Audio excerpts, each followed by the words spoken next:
नमस्कार, मैं कोमल। आप देख रहे हैं इनसाइड लाइव।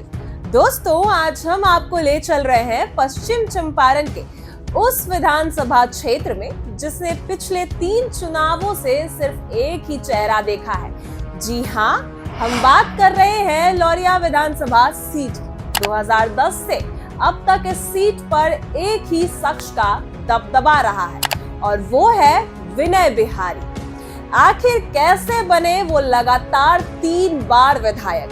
इस इलाके का जातीय गणित और चुनावी मुद्दे क्या रहे? आइए जानते हैं लौरिया की पूरी कहानी। लौरिया विधानसभा सीट पश्चिम चंपारण जिले का अहम हिस्सा माना जाता है। इस सीट की खासियत ये है कि यहाँ के लोग जातीय समीकरण और स्थानीय मुद्दों दोनों को ध्यान में रखकर वोट करते हैं। वहीं 2010 में जब परिसीमन के बाद राजनीतिक समीकरण बदले तो यहाँ के एक नए चेहरा सामने आया, विनय बिहारी। तब से अब तक लौरिया का मतलब ही विनय बिहारी बन चुका है। 2010 का चुनाव लौरिया की राजनीति में टर्निंग पॉइंट साबित हुआ। इस बार यहां से निर्दलीय उम्मीदवार विनय बिहारी मैदान में उतरे। किसी बड़ी पार्टी का सहारा नहीं था, लेकिन जनता ने उन्हें कंधे पर उठा लिया। परिणाम क्या हुआ? विनय बिहारी को मिले 38,381 वोट यानी 33.44%। उन्होंने जेडीयू के प्रदीप सिंह को 10,881 वोटों से हराया। जदयू प्रत्याशी को मिले थे 27,500 वोट यानी 23.96%। मतदान जो प्रतिशत रहा वो 60.14% यानी जनता ने बता दिया कि लौरिया में एक नया नेता जन्म ले चुका है। 2015 आते आते विनय बिहारी ने भाजपा का दामन थाम लिया और फिर वह मुकाबला रण कौशल प्रताप सिंह से। नतीजा साफ था, विनय बिहारी को मिले 57,351 वोट यानी 40.47%। वहीं रण कौशल प्रताप सिंह को मिले 39,778 वोट यानी 28.07%। मतदान प्रतिशत रहा 62.87%। यानी भाजपा की ताकत और विनय बिहारी का स्थानीय प्रभाव दोनों ने मिलकर उनकी जीत पक्की कर दी। 2020 का चुनाव आते आते लौरिया में मुकाबला और दिलचस्प हो गया, क्योंकि इस बार मैदान में थे आरजेडी के शंभू तिवारी। लेकिन जनता ने फिर भरोसा जताया विनय बिहारी पर। परिणाम क्या निकला? फिर से विनय बिहारी को मिले 77,927 वोट यानी 39.48%। शंभू तिवारी को मिले 48,923 वोट यानी 31.06%। मतदान प्रतिशत भले थोड़ा कम रहा, लेकिन जीत का अंतर था करीब 29,000 वोटों का। इस चुनाव में कुल 11 उम्मीदवार मैदान में थे, जिसमें से 3 निर्दलीय भी शामिल थे, जिसमें बीएसपी चौथे नंबर पर रही। यानी मुकाबला भले कई तरफा था, लेकिन नतीजा एक तरफा था। अब बात करते हैं लौरिया के जातीय समीकरण, जो हर चुनाव में उम्मीदवार की किस्मत तय करते हैं। यहाँ की बड़ी जातियों में शामिल हैं यादव और मुस्लिम मतदाता, जो मिलकर निर्णायक भूमिका निभाते हैं। इसके अलावा भी ब्राह्मण और कोयरी वोटर भी अच्छी खासी संख्या में यहाँ पे हैं। वहीं बात करें तो राजपूत और भूमियार वोटर्स को नजरअंदाज नहीं किया जा सकता। यानी यहाँ का चुनाव सिर्फ दलों की लड़ाई नहीं, बल्कि जातीय संतुलन साधने का खेल भी है। 2011 की जनगणना के मुताबिक लौरिया विधानसभा क्षेत्र की कुल तस्वीर कुछ ऐसी है।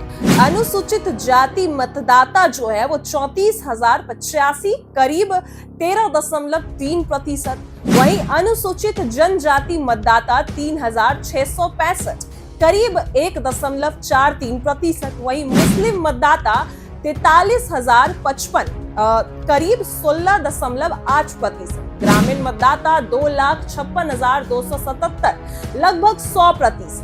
यानी ये पूरा इलाका ग्रामीण चरित्र वाला है और यहाँ के मुद्दे भी ग्रामीण जरूरतों से जुड़े हुए रहते हैं।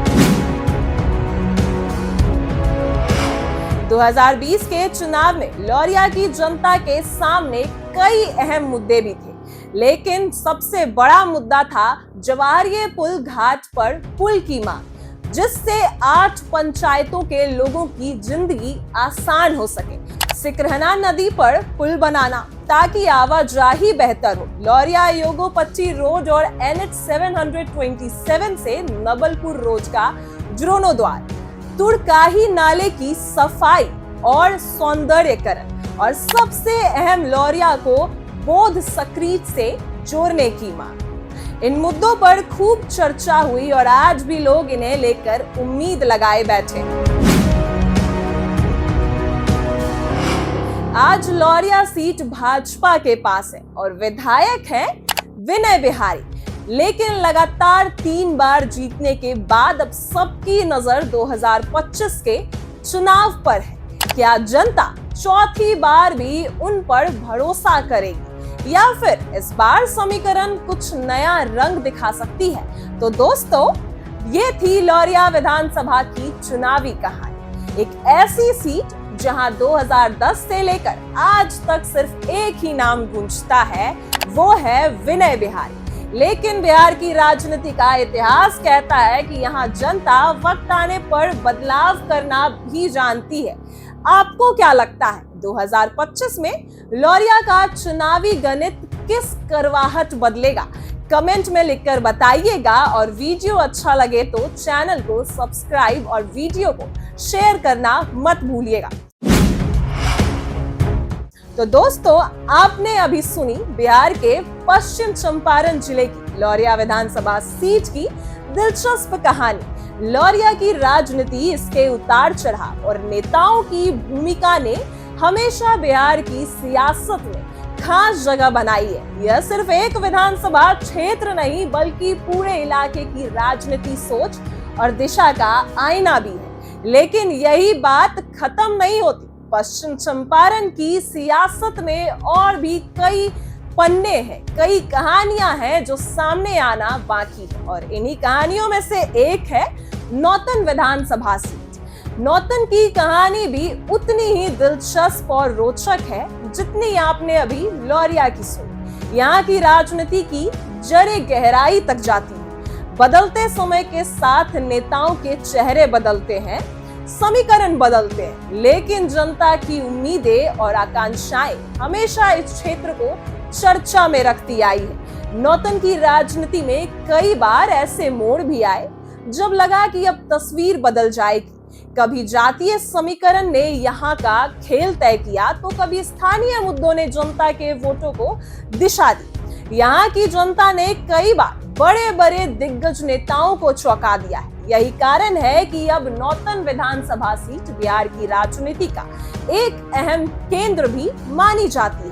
तो तैयार हो जाइए, बहुत जल्द हम लेकर आ रहे हैं नौतन की पूरी कहानी। जानेंगे कि यहाँ किस तरह राजनीति ने करवट ली, किसने बनाया अपना दबदबा और किन हालात में जनता ने नया फैसला सुनाया।